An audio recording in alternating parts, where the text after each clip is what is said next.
The TVWAN News is proudly brought to you by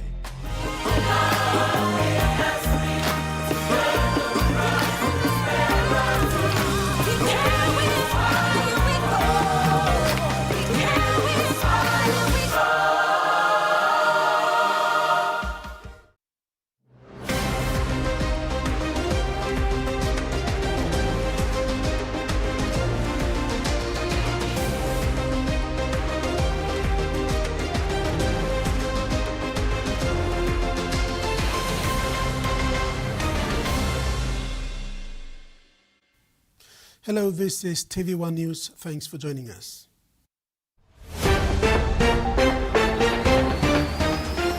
In this edition, state title sought for Manam,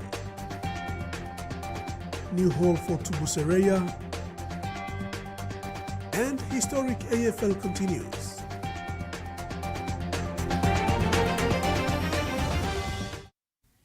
The 5,000 hectares of land at Andarum, Bogia District, Madang Province, is set for the permanent resettlement of displaced Manam Islanders.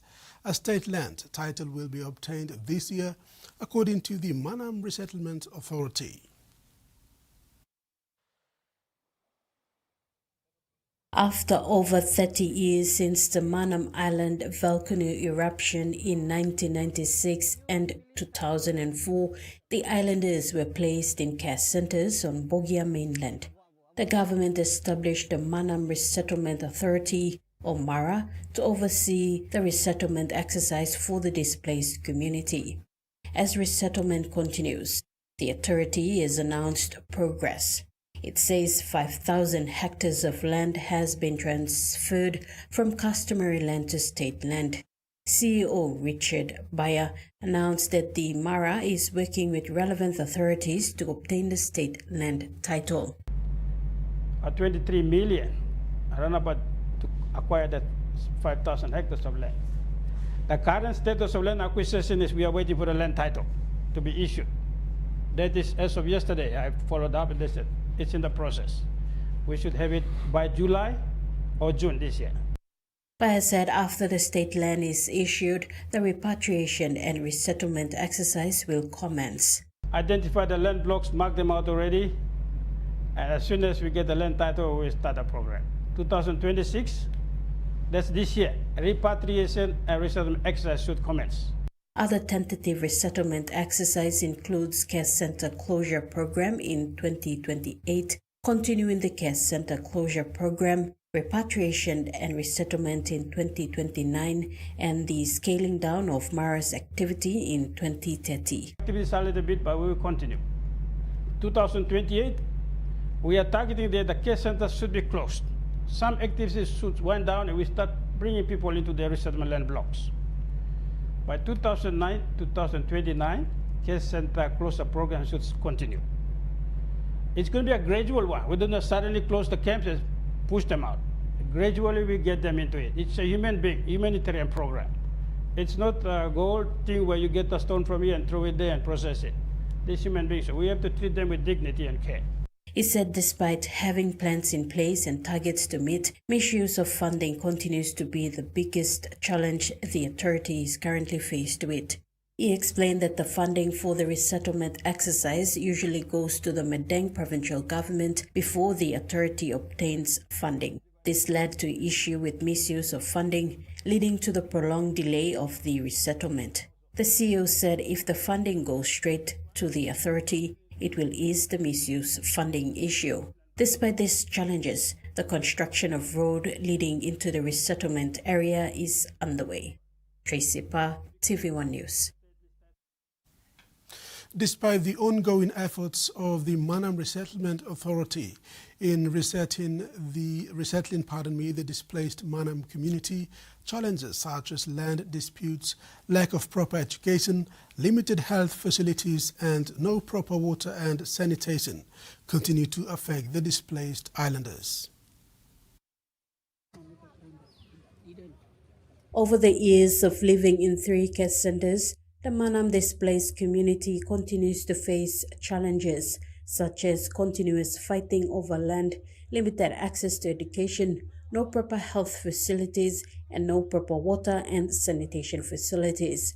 According to many, they have been relying on church and aid support.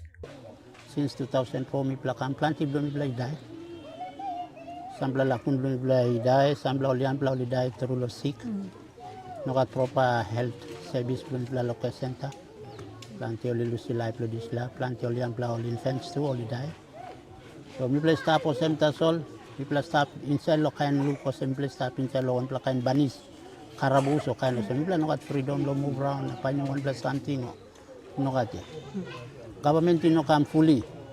Lo look out mi plateau. Yet, osem mi sampai iksi time it. Bos no buta payment government sa working set lo school fee lo pikinin ni belum bla. Even no lig belum bla kain oso. Ane mi no looking sa album lo government. Lo 2000 ane mi will be sent bin give me bla to tank. Time mi repatriate come back. Only movie mi come back lo alen also Manamalen or Manamalen and Nogo Jong. Government he put in this time where Emi Sobi Mogata basic services lo come inside long. But currently now we plus all island. So Emi affecting Mogata work lo government lo come inside lo. However, the community has taken its initiative over the years to survive rather than waiting for the government's intervention. Little boy mi plan him. All islands are coming inside by me. Mi plus up to see one plan 50 kina, 60 kina just to make him living blow mi plus house the salt, soap, all this lakan. To make him big plus something mad. So mi plus tap the solo sem. Mi plus just wait the sol what the government by making lo mi plus tap for sem tas. Right? Okay, sampai time ulama sabam sa or something lo market gen or sa kam gen sa market lo. Some like sak. Oksim kam putulo mambu gen mi prabaim gen kain. La island em ad lo paini mani. Sampla all place all gatim kakao kopra, all gatim buai. Mi plan no gat mi planin buai sani kam drain. Coconut na ibla lukim em coconut em blo mi plan lo kisim liptaso. Liblo steretim sindam o house blo mi plan. Meanwhile, Mara's Chief Executive Officer Richard Bayer said they are aware of these challenges and has worked with the displaced communities over the years to ensure they get these services. Water shortages, makeshift houses, shelters are all bad now, living under very poor conditions, social issues. We have existing primary schools congested, school buildings are run down, staff houses are run down, large percentage of school dropouts, limited space in high schools, limited opportunities for SMEs, and increasing population is another one. And we have some others as well that we know it, but these are the main ones that we're already aware of it and working towards trying to address them. Tracy Pa, TVWAN News. Manduli in Mandi used to be the United Church's business arm, supporting the church to maintain 28 primary schools and 14 health facilities in the Highlands region. With the building burnt down last December, it has greatly affected the activities in the region. Efforts are now underway to rebuild the shop, with a major fundraising dinner planned for this Thursday, July 2nd at the Hilton Hotel. Mainline churches in the country play a vital role in delivering critical services to areas that are not reachable by the government. And to effectively deliver this, these churches not only rely on government funding, but generate income to support their activities. When the Manduli building in Mandi went up in flames on December 19, 2025, the United Church in the Highlands suffered a huge blow. With no insurance, as Mandi is considered a high-risk zone, their property was gone in a matter of hours and their source of income effectively severed. Efforts are now underway to raise funds to put up a more modern shopping complex in Mandi town, with not just the aim to restore their business, but to transform the town and restore investor confidence there. Manduli is situated right in the heart of the provincial capital, which is Mandi. So we see that bringing confidence back into Christian faith, bringing confidence back into business SME, little SMEs, bringing confidence back into town's infrastructure, are very, very important. The Menduli name was formed from a combination of the words Mendi and Huli by the first United Church missionaries in the 1950s, representing the wider Southern Islands and the Huli region of New Hela province. Menduli now needs help, and Sons of Pioneer local missionaries are taking the lead to raise funds and have appealed to business houses and concerned citizens to help rebuild Menduli. We are asking church groups, sponsors, partners, stakeholders to come forward so that we can build Menduli together.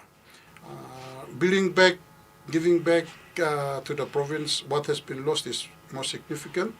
And we see that our local leaders are right at the back of us doing the fundraising. So how much we intend to raise will going to be depending on the costing and the designs and the scope that our engineers will going to put in. And then that will going to be disclosed at the during the fundraising.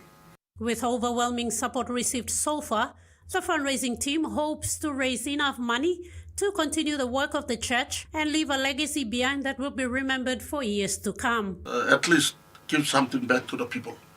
The building was built by our early missionaries and our forefathers and mothers. So now it's gone. Now it's a challenge for us, the 21st century, as leaders, as Christians, as business partners.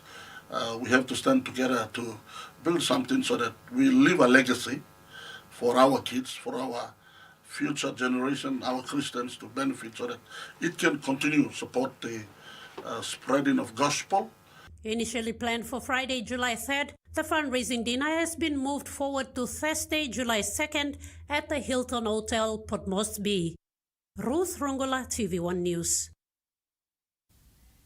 The autonomous Bougainville government is stepping up efforts to strengthen fire and emergency response services following two major fires that happened back-to-back in Buka and Arawa townships recently. Bougainville's Department of Community Government and District Affairs told this newsroom the government responded immediately after the incidents, deploying fire and rescue services and disaster and emergency officers to conduct rapid assessments, evacuation and provide emergency relief. The destructive wave of fire that struck both Buka and Arawa towns in Arab within the same week has allowed for a thorough investigation into the causes of the fires, while assessment reports on the damages are being compiled. Autonomous Bougainville Government Secretary for the Department of Community Government and District Affairs, Belinda Marie Garalangbong, shared that the department responded immediately after the incidents with disaster responses and emergency relief underway. The department, as I've stated, moved quite immediately, and upon the advice of the public. So the fire services activated that rapid assessment, including the disaster and emergency officers. They looked into supporting where needed evacuation of the families, especially in Buka, and ensured that they received some relief supplies. So that's the work that our officers in Buka have done, particularly on the assessment of the situation and putting together the situation report. And the fire services team will do an investigation, which is something that they do, and provide that report as well. Lanbong also praised members of the public for assisting business owners by helping remove stock from burning buildings instead of looting. She said the fire spread rapidly, giving shop owners little time to save their property. In both towns, the fires, it moved very, very quickly. That did not allow the shop owners to get their stuff out if they were to do it on their own. So I guess this is the reason why they were open to the public to help and take stuff out. And also just knowing that if they don't, the whole thing will burn down and they will lose those things anyway. So this is why there was an understanding. So the people helped and then move stuff out. And some of them even said okay for the people to take the stuff away. Although final figures for damages are being verified, preliminary estimates indicate about 3 shops were destroyed in a single commercial block in Buka, with a similar number affected in Arawa. Lanbong said the government is prioritizing community preparedness through public awareness campaigns, evacuation planning, fire safety education, and improved emergency communication systems. She revealed that the ABG is developing new fire services legislation and town authority laws to strengthen disaster preparedness and integrate fire safety into urban planning. Jasmine Rojak, TVWAN News.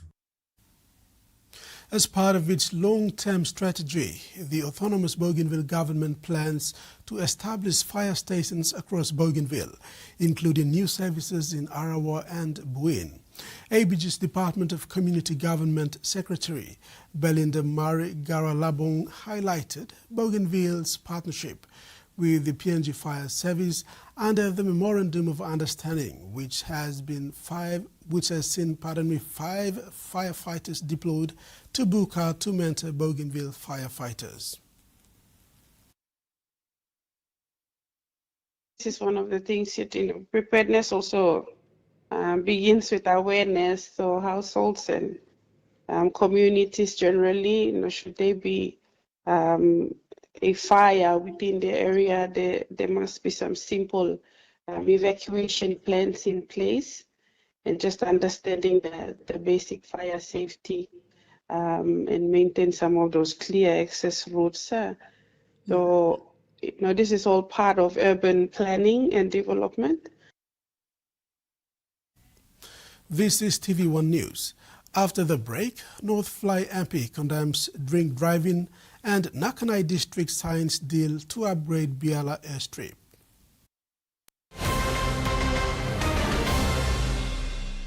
For too long, banking has felt out of reach for many. But now, BSP's One-Took wallet is here to change that. Send and receive money, pay bills, and top up. It's your money, wherever, whenever.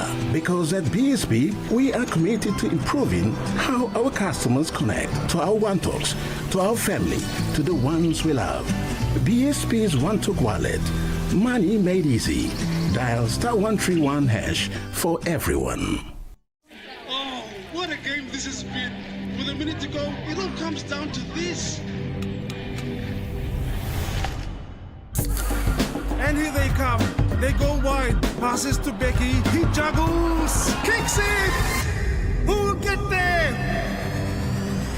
No Cara. He's over. What a try. All the emotions are flowing. Jubilation. Ecstasy. What a game.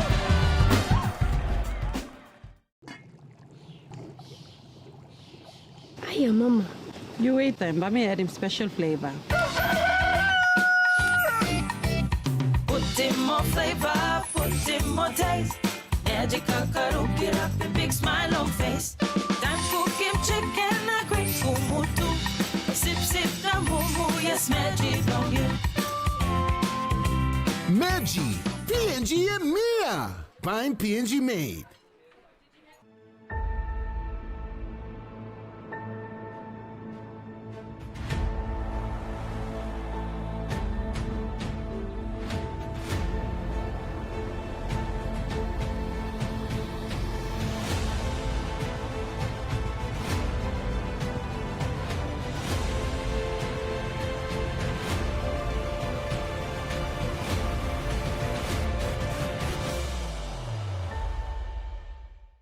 Yumi Papa na Mama Ground. We protect our land, we provide for our families today and tomorrow. One kind thinking na pasin must stop. ICT infrastructure works the same way. It helps families stay connected, students keep learning, clinics reach patients, and businesses keep growing. When that connection is lost, we feel it because something important in our lives stopped working. That's why protecting ICT infrastructure is protecting our access to life-changing opportunities. P&G's favorite soft drink now in bottles. Goldsport brings you fresh, bold flavors in brand new 500ml bottles.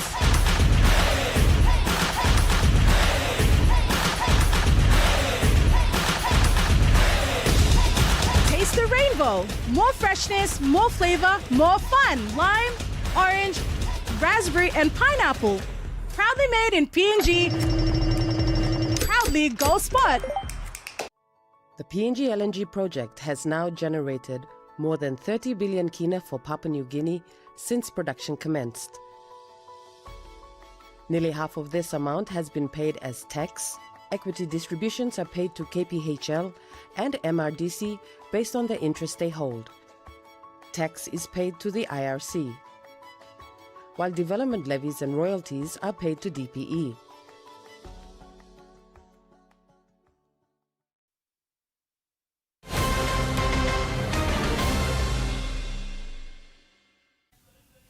Welcome back. Member for North Fly James Donald has condemned drink driving following two separate fatal crashes in Kiunga that claimed the lives of 3 people, including a child, in recent weeks.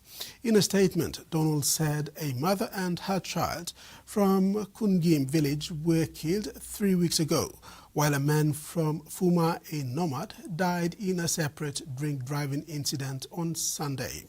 He said the latest death sparked protests by grieving relatives and residents, but police, with support from the PNG Defence Force, brought the situation under control.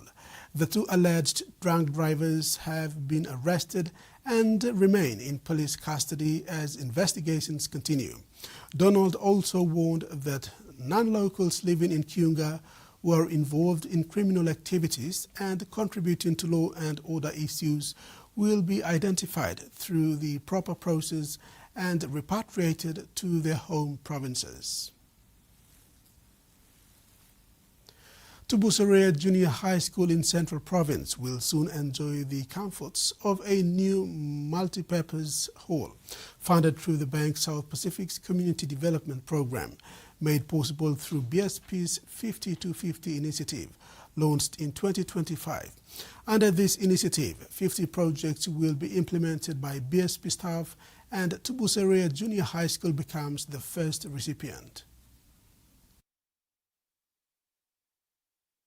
BSP Group Chief Executive Officer Mark Robinson and Chairman Robert Bradshaw, along with BSP senior management staff, attended the groundbreaking ceremony today at Tubuserea, will lead for the to-be-built Tubuserea Junior High School multi-purpose hall, witnessed by students, teachers, and community members.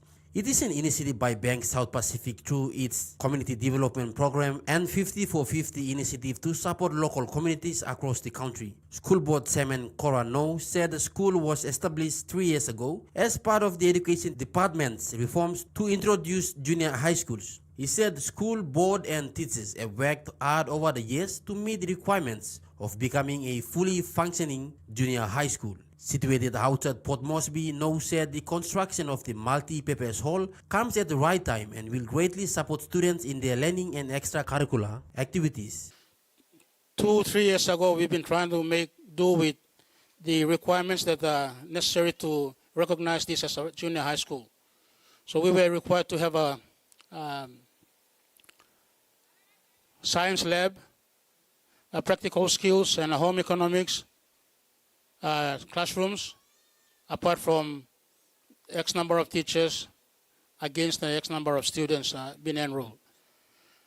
In between, there's huge challenges for infrastructure. So we made do with what we had. We didn't have, it's no blame to the Education Department, but for the first 2 years, we didn't have any subsidy coming through. BSP Group CEO Mark Robinson said the project is one way BSP staff from Tubuserea are giving back to their community. He said it is the first project to be launched under BSP's 50-for-50 initiative. It is an absolute pleasure to be here today at this groundbreaking ceremony. Today, we are witnessing the official start of the construction of a brand new multi-purpose hall, a project funded under BSP's 50-for-50 Give 'em Back initiative. This, of course, was launched on the 50th anniversary of the founding of Papua New Guinea. Like all of our other 50-for-50 Give 'em Back initiatives, each project reflects the passion of local BSP staff members for their community. This project today was recommended by the staff from Tabamaseria. So far, 50 projects worth 2.5 million kina have been proposed for communities around the country under the initiative, which celebrates Papua New Guinea's 50 years of political independence by encouraging BSP staff to give back to their communities. Michael Tamtipais, TV1 News. The Biala airstrip in West New Britain province will receive an upgrade to service its rural populace. This will be made possible after the Nakanai district signed a memorandum of agreement with the Rural Airport Agency in Port Moresby today to rehabilitate the airstrip. The signing of the Memorandum of Agreement between the Nakanai District and the Rural Airport Agency will pave the way for the rehabilitation of the Biala airstrip. The agreement was formalized today with Nakanai District CEO Jeffrey Osa and RAA CEO Kim Rose Opiti putting their signatures to the document. When we have Biala strip up and running, we will also connect Kokopo, Jagalot Bay in Pomio, and then come to Biala and come to Hoskinso. It's a very good setup and establishment of that airstrip. Member for Nakanai Francis Maneke said the rehabilitation of the Biala airstrip is expected to improve accessibility and connectivity for the local community, fostering economic development and enhancing transportation options. Maneke stated that upgrading the airstrip will likely pave the way for better services, tourism opportunities, and easier access to essential goods and services, contributing to the growth of the district. We as a district, we are committed to holding hands or partnering with Rural Airport Agency in the way we're going to attend to the second phase or the uplift of the airport. So we're committing $500 million kina to partner in the rehabilitation or the reconstruction of the Biala Airport airstrip. RAA Chief Executive Officer Kim Rose Opiti emphasized that the collaboration between the district and the organization highlights a commitment to local development and infrastructure improvement that aims to promote sustainable growth. Opiti said as the project progresses, it will be important to keep the community informed and involve them in the developments to ensure that the rehabilitation aligns with their needs and aspirations. The important factors in terms of implementing the MOA is funding. The MOAs are basically counterpart funding MOAs.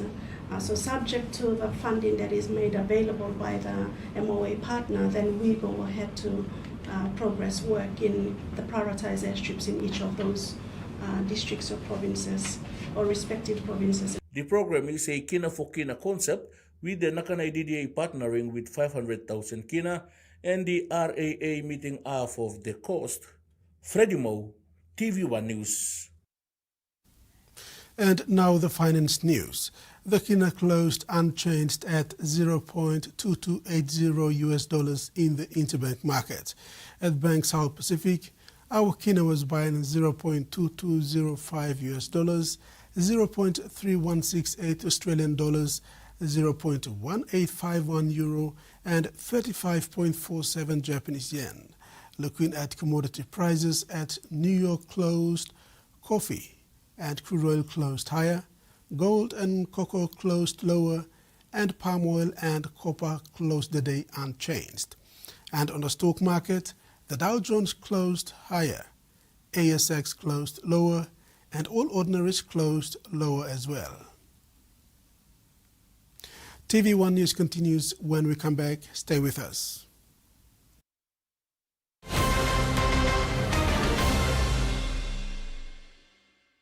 Banking Banking doesn't have to be complicated. With PSP's One Talk Wallet, control your money wherever, whenever. Dial *131#, enter your PIN, select cash in or out, and generate a secure code to withdraw cash. It's the only wallet for cardless ATM withdrawals. Send and receive funds, pay for goods and bills, or withdraw cash with ease. All with BSP's One Talk Wallet. BSP's One Talk Wallet. Money made easy. Dial *131# today. Oh, what a game this has been. With a minute to go, it all comes down to this. And here they come. They go wide. Passes to Becky. He juggles. Kicks it. Who'll get there? No Cara. He's over. What a try. All the emotions are flowing. Jubilation. Ecstasy. What a game. The PNG LNG project has now generated more than 30 billion kina for Papua New Guinea since production commenced. Nearly half of this amount has been paid as tax. Equity distributions are paid to KPHL and MRDC based on the interest they hold. Tax is paid to the IRC, while development levies and royalties are paid to DPE. Use have to awesome condom and one way where you can abuse him sick HIV, STI na unplanned pregnancy. Ting him, use him condom long right way. Stop safe na look out him you yet. Use him condom all get a time. Suppose you know save long HIV status long partner blog you or suppose you got plenty partner. Use him condom good all get a time. Long haborus him sick HIV, STI na unplanned pregnancies. Use him condom banish him you yet na future blog you. This platok save ikam long National AIDS Council Secretariat. Ready for the world, so is your TISA Visa card. Visa keeps you moving wherever you go, Papua New Guinea or abroad. Seamlessly pay for travel, dining, online shopping. Easily access your funds and instantly track your expenses. Every tap comes with security, trust, and peace of mind. Unlock the world of possibilities. And it all starts with the new TISA Visa card.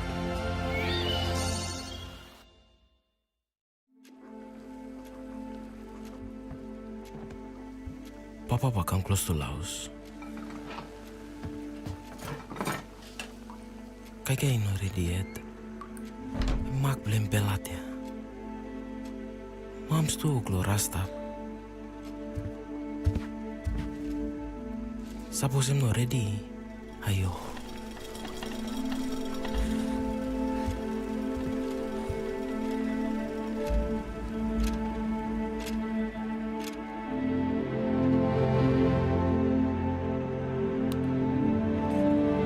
Lepas him the pups. I'm sure him way blue meal get that.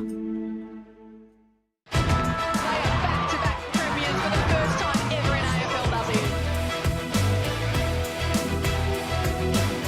2 years undefeated.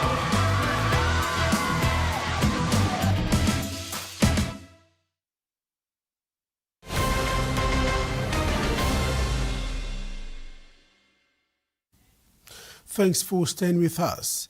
The Right Coast Ward Cooperative Society Strategy 2026 to 2029 is an initiative of the Right Coast District Development Authority after collaborative consultations in April 2026.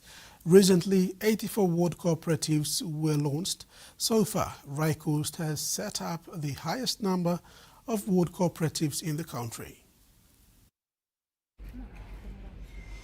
Supporting small to medium-sized enterprises is a key government policy which the government allocates 200 million kina annually. Most districts and provinces also have various credit schemes to suit their population by creating cooperatives. Right Coast MP Kessie Sawan says most of the grassroots have not been able to access this money when pumped into allocated banks. This has been a major problem hindering SMEs from thriving. Sawang looks forward to empowering her people by registering 84 ward cooperatives. We believe that as we work through, it will open up many doors and opportunities for us to empower our people directly at the grassroots level. Instead of all this top-down model of development, we are trying to do it more bottom-up. And I've been just told that we will be the first district in the country to have 84 cooperatives established, and I am grateful that this is going to happen. The cooperatives will be allocated 11,000 kina each annually by the Raikos District Development Authority as seed capital. We will fund them like 11,000 kina per year, so they will build upon that, and if they do well, we will eventually give small contracts for like building early childhood school or water. So all this we give them to the cooperative, and then they will build up from there. The idea is that we want to make it's the empowerment, but we really want to look into resources that they own, but they normally lack capital. So this is the way we see that we can support them with the seed capital so they can grow. Nayudo local level government is situated between Morobe and Medang provinces. For Nayudo local level government president Fosni Buro and his people to get into Medang town, they have to walk for up to 4 days to access goods and services. The struggle of living on the border is challenging, with airline being the only means of transportation. Buro is confident the cooperatives can create better outcomes for his people. Namani lawyers have been engaged to facilitate the registration of the 84 cooperatives under the Cooperative Society Unit of the Department of Commerce and Industry. Hubert Namani, principal lawyer at Namani and Associates, congratulated the Raikos District Development Authority for the initiative. This is transformational, inclusive, and it's coming at the right time as we move into the next 50 years of our independence, and I think the time has come to empower people bottom up. This is the first time we've seen a district in the country empowering its all wards with this model of using cooperative societies.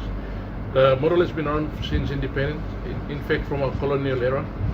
It's been underutilized, and we're really pleased to see Raikos really come up and look at this, and we believe in the vision that the minister has and the DDA has approved for the ward, and we'll be right behind it to make sure it works. And the 84 cooperatives were encouraged to start developing plans to kickstart projects within the district. Susan Oreape, TVWAN News. Karawagi students attending the University of Papua New Guinea have thanked their local member, Francis Yune, for directing more than 5 million kina in district services improvement program funds towards school fee assistance. The support provided between 2023 and 2025 has helped thousands of students remain in school.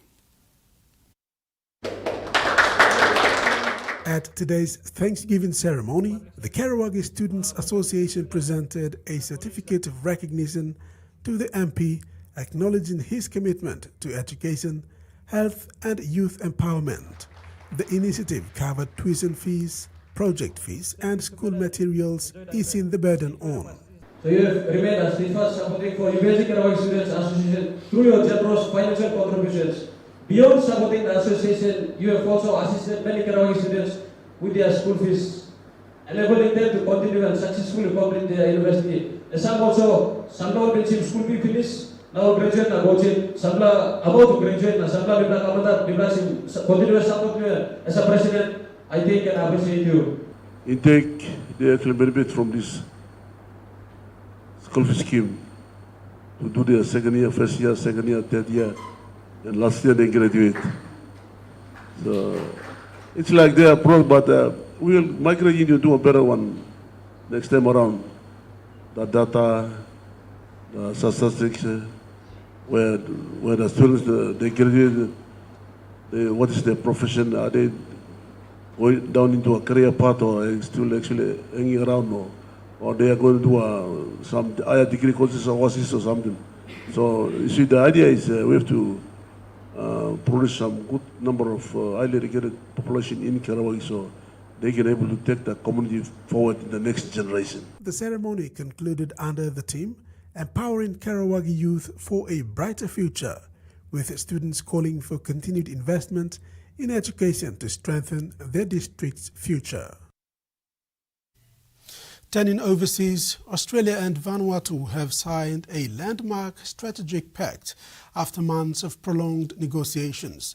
Vanuatu's Prime Minister Jotham Napat and Australian Prime Minister Anthony Albanese finally put pen to paper on the Nakamal Agreement on Monday afternoon in Canberra, almost 10 months after Mr. Napat pulled out of a planned signing ceremony in Port Vila, citing concerns around sovereignty. The pact signed on Monday, June 29, has been watered down from the original agreement, which was given initial approval in a spectacular ceremony at a spiritually charged location atop Vanuatu's Mount Yasu last year. Last month, Vanuatu's cabinet finally gave a green light to the compromise pact, which was eventually ticked off by the Australian government earlier this month. Both countries have agreed to water down key clauses that were clearly aimed at limiting Chinese investment in Vanuatu's ports, airports, and telecommunications by blocking third-party involvement in critical infrastructure that could affect either country or the region's security interests. Instead, the new agreement says that Vanuatu will consult Australia on proposed third-party engagement in Vanuatu's critical infrastructure, which must remain free from militarization, any form of foreign interference, or unauthorized access. Australian Prime Minister Anthony Albanese said that the new agreement was a balanced one that would protect the collective and individual security and sovereignty, while Vanuatu Prime Minister Jotham Napat said it was a shared commitment to continuing to strengthen the comprehensive partnership between the two nations. Importantly, this agreement advances the consensus that security is the shared responsibility of the Pacific family, the members of the Pacific Island Forum. It encapsulates Vanuatu's sovereign decision not to permit its territory to be used for any foreign military base or infrastructure, and that Vanuatu's critical infrastructure remains free from militarisation. Today marks a significant step in the Vanuatu-Australia relationship with the signing of the long-awaited Nakamal Agreement. Australia and Vanuatu are close neighbours, trusted partners, and enduring friends. Susan Oreape, TVWAN News. And that ends the news segment. Next in sports, PNG-RFL eyes Kainantu Academy and AFL legends relive early days.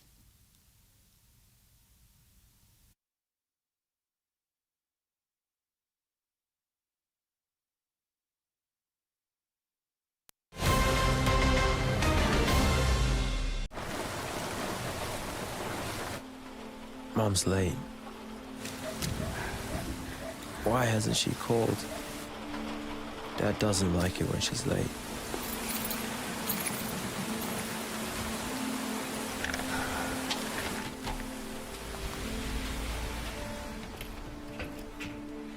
He's not going to be happy.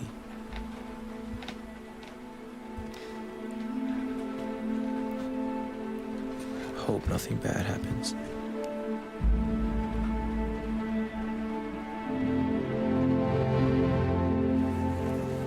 I'm proud of what I just saw. He's showing a change for the better.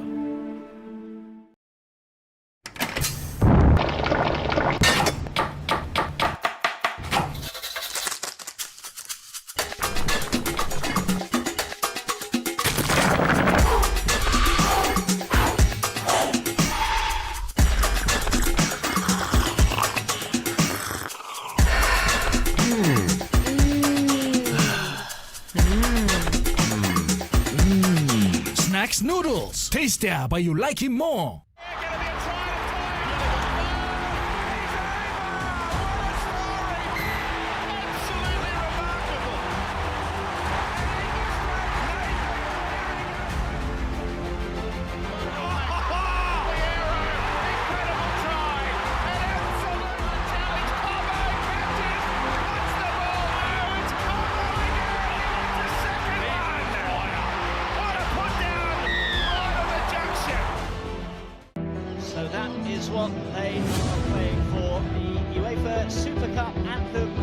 and it's airing. The handshakes are underway. The action is almost set to commence. Bouncing dangerously in off the bar and in! Spurs in front! Mickey van der Ven! On for Dembele. Dangerous ball, it's in! Paris level! What a turnaround from the European champions! What exactly did you come here for? The exact day when you left. That was the same day the chairman was murdered. I want to know if you really had something to do with it. Ever felt like the truth is right in front of you, but you're too scared to confirm your suspicion? Maybe it's because she didn't want her family to fall apart. Will you be okay with being But my husband is not a criminal, so there's no reason why he would lie to me. And why would he even do such a thing? Where are you going? We're not done talking yet. My love? Daddy's not here yet. I'll go check inside, okay?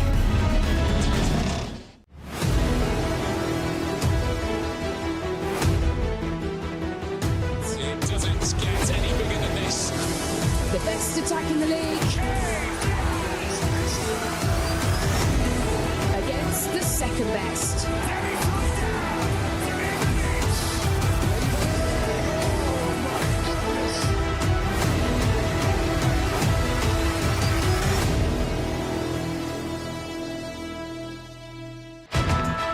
Back-to-back premiers for the first time ever in AFLW. 2 years undefeated.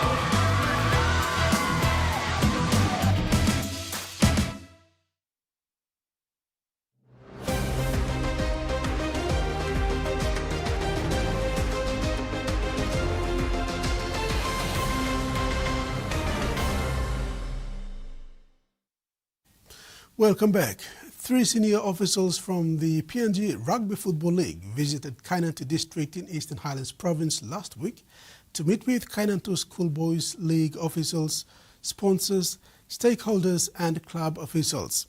The visit brought together both male and female club officials to discuss the development and growth of schools rugby league. PNG RFL Academy Operations Manager Raymond Aru made a trip to Eastern Highlands Province after visiting Medang. He was accompanied by 2 other PNG RFL officials, Stanley Gene, coaching manager, and John Warinara, Games Development Officer for the Lower Highlands Confederation. The officials consulted with Kainantu Schoolboys League officials, sponsors and stakeholders. During the meeting, Aru delivered a presentation on how to get registered under the PNG RFL Academy program. He explained that establishing an academy is not an easy process, as there are specific criteria set by the PNG RFL in terms of compliance and standards that must be met. He said Kainantu has met these compliance requirements and has been running the competition successfully for the past 5 years, consistently doing what is right. Kainantu also benefits from the strong support from partners, business houses, stakeholders, and the Kainantu mining. Now they don't have academies at the moment. Currently we have only 8 academies and we're trying to expand into other 5 regions. He explained that Kainantu would be the 7th place to have a PNG RFL academy. The officials have previously visited Medang, East Sepik, New Island, Kimbe, and Tari during the expansion plan. Yes, we have considered those kind of things, but then it goes back to each academy on how they want to do it. For the academy, they see if the kid is not doing well in school, that's the time. The PNG RFL team continues to travel to different provinces to evaluate opportunities to grow the academy program. Terry Longwood, TVWAN Sports. Kainantu Schoolboys League expressed gratitude to the PNG Rugby Football League for visiting the district recently. The visit was timely, with development pathways being strengthened across the country.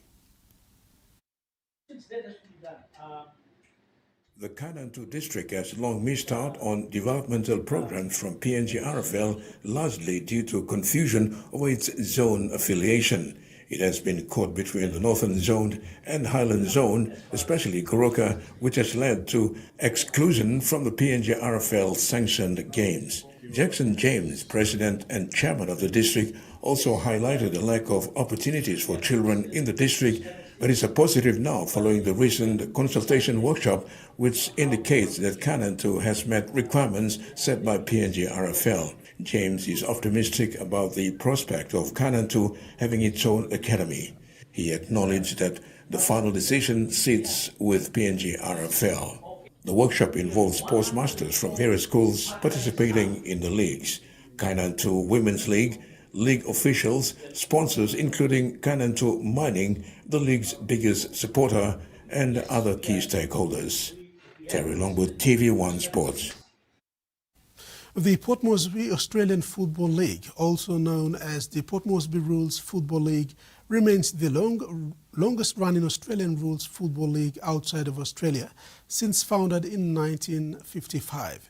It was PNG's most popular league in the sport back in the 1970s, sharing similar prominence to the Port Moresby Rugby League competition, playing to large paying crowds at Sir Hubert Murray Stadium. Retired PNG Defence Force Sergeant Dominic Naki from West Sepik and retired Warrant Officer Joseph Papau from New Ireland are two surviving members of the 1st Pacific Infantry Regiment AFL Club of Tauranga Army Barracks. The team was dominated by mostly expatriate personnel from Melbourne. Watching the return of AFL games to the Tauranga Oval over the past 3 weekends resonates well with the two legends, bringing back fond memories of their active playing days on the same pitch that had seen better days. For several years, AFL suffered from inadequate infrastructure and was temporarily playing games at the Murray Barracks Oval before settling back to its current home in 2019, the Bisney Coles Oval. Over 50 years on, two of the original and surviving members have come out to share and relive their incredible AFL story and how they got influence into playing the game, and shared how the AFL has evolved to where it is today. By the time I joined the army in 1966, yes. Okay. 1966, and my first game was here at Tauranga Barracks, C grade, and for 1 year, 1967-68, I was promoted up to B grade, and from there they used to select me to play A grade. And by the time I was a leading goal kicker by the time. Wow. And I play footy in one position only from 1967 until 1980. A full forward. Leading goal kicker. Yeah. I kick goals from any angle. Both Papau and Naki played for Tauranga back then, while today it is now called the Tauranga Sons, which is dominated by second and third generation children of army personnel. And then I started to play AFL. I took AFL is a sport that I like very much. And then all my life in the army, I used to play Aussie rule. AFL is my game. I don't play rugby or soccer and all the other sports except AFL. Papa also revealed that back then AFL and rugby union were very popular among soldiers before rugby league took over in the late 70s, early 80s. They said bringing AFL back to the Tauranga Oval brings back fond memories, though commented that the current facility is a far cry to back in the day where there was proper seating for spectators and the playing surface was well maintained. Rugby was not popular by the time. Only rugby union by the time. Yes. And, Aussie rules and rugby union. They are popular game by the time, by the year. And then after that, a few years later on, and they started creating the rugby league. Okay. But to us, myself, I love Aussie rules because it's very clean game. Yep. For Papa, his son Cornelius has followed in his footsteps and played high-level AFL across Port Moresby, Lae and Mount Hagen, and gained playing and coaching experience in Australia. Cornelius is also the coach of the Tauranga Sons. Terry Longwood, TVWAN Sports. PNG Kickboxing Federation once again delivered an action-packed day of kickboxing on Sunday, the 28th of June at the Tauranga Aquatic Centre in Port Moresby. The last man standing Heat 3 was aimed at identifying top players for the national team.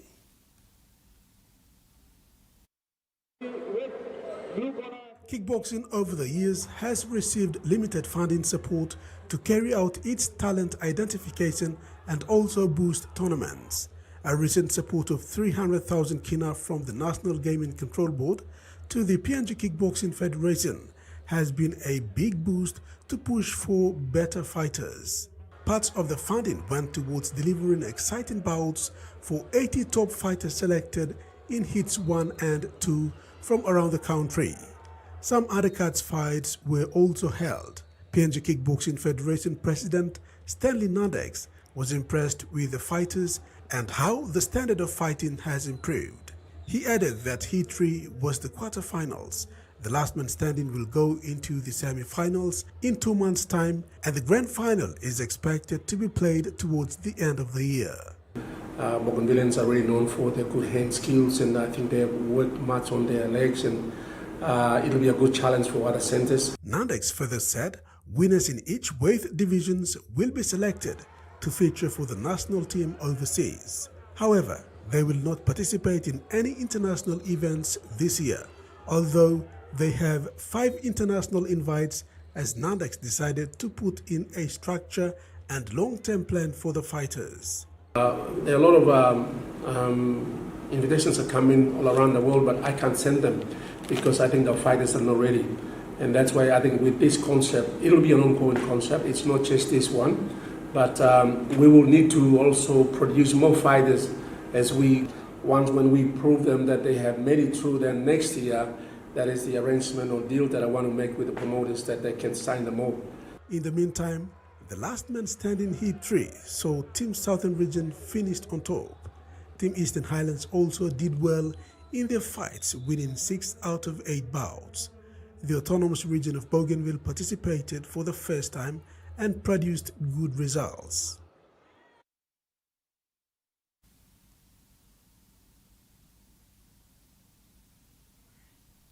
New South Wales Blues coach Laurie Daly won't make a call on his future until the State of Origin series is over, but has promised to address recent criticisms over his leadership following next week's decider in Brisbane. Daly will coach his 21st game for New South Wales Origin 3 next Wednesday, when he'll be seeking his second series victory in charge.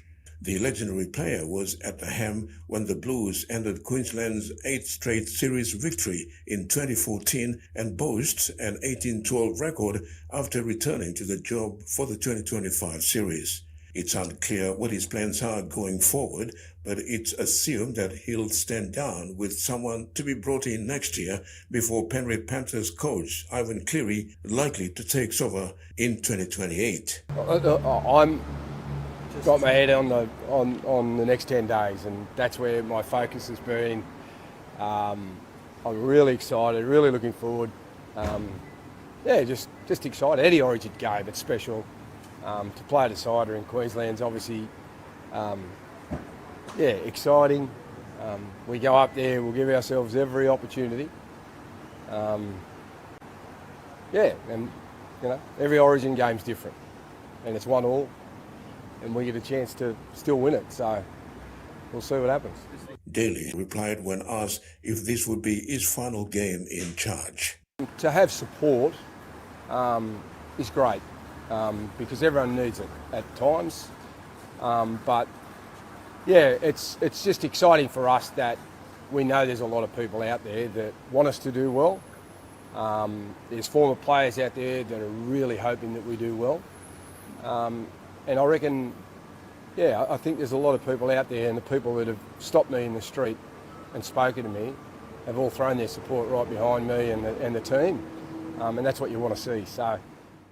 Daly has had his fair share of critics after the Blues was smashed by 20 points at the MCG in the second game of the series. His band's usage and overall selections were criticized by some sections of the media, but it was the flack that he coped from former New South Wales players that caused the most drama. It was tempered over the weekend by 14 former Blues captains rallying behind the New South Wales legend and throwing their support behind the state as they look to win back-to-back. Terry Longwood, TV1 Sports.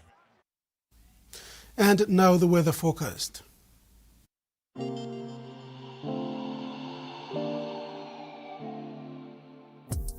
In regional forecast, southern Port Moresby, sunny, fine evening. Popondetta, sunny with evening showers developing. Momase, Lay, partly cloudy with chances of few showers. Vanimo, cloudy with evening rain showers drizzles. The Guinea Islands, Kavieng, cloudy with evening rain showers and thunderstorms. Kokopo Rabaul, cloudy periods with rain showers and thunderstorms. And Highlands region, Mount Hagen, partly cloudy with rain showers. Mediterranean Wabeg, fine, partly cloudy. Ocean forecast for PNG areas for the next 24 hours. Coral Sea, seas rough with southeast winds of 25 to 33 knots. Solomon Sea, seas moderate to petrous rough over the southeast sector with southeast winds of 20 to 30 knots. Bismarck Sea, seas moderate to petrous rough over the central southeast sector with southeast winds of 20 to 30 knots. Pacific Ocean, seas light with southeast winds of 10 to 15 knots across the quadrant.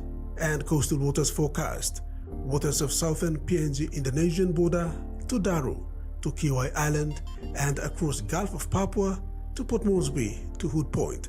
Seas 2 to 2.5 meters, rising to 3 meters over Hood Point and open seas. And waters of Finsafen through Vitia's Dampier Straits to CRC Long Island and West New Britain, seas 2.5 to 3.5 meters, rising to 4 meters at times. And that wraps up the news tonight. Pleasant viewing. Good night.